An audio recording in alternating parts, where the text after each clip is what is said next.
I know him quite well. In fact, we had quite a lot of communication during his selection. We had a number of Zoom sessions, and I immediately detected a bright individual. He's really very bright, and he will bring a lot to ESA and to Switzerland and to the space world in Switzerland. And my advice has always been the same: just follow your goal. You're going to make it, and it's going to be wonderful for you and for all the ones that you are going to be serving.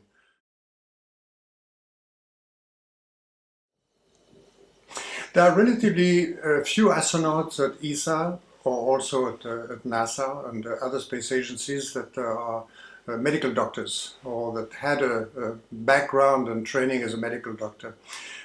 Basically, as well for NASA and ESA, are considered candidates who had education and training in either engineering or science or medicine, but there are relatively few medical doctors.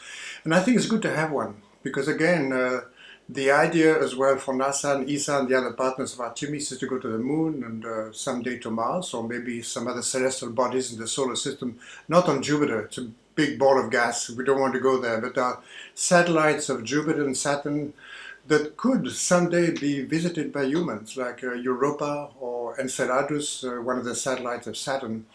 And I was thinking about it. Suppose we have a group of astronauts on the ice shell of Enceladus, far away from Earth, and it's pretty cold over there. And one of them is sick, really sick. Now, if you have a medical doctor, it's so much better to be with Marco Sieber than to be with Claude Nicollier. Claude Nicollier can identify the Big Dipper and maybe Orion and talk about the evolution of stars. But if you have a medical problem, you need Marco Sieber. So I think it's going to be really useful in this era of exploration of the solar system outside of the low Earth orbit to have medical doctors. And Marco Sieber is the man.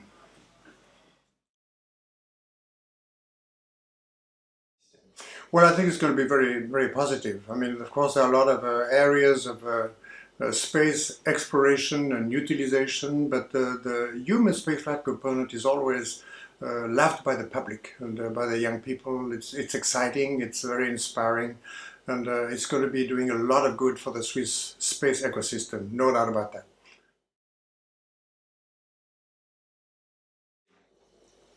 Well, the challenges are pretty much the same in the sense that when you become an astronaut, you are going to be doing things that are very unusual, whether it's going to low Earth orbit, as I did with the space shuttle, or whether it's going to be going outside of the low Earth orbit, which is a plan for NASA and ESA and the other partners of the Artemis program.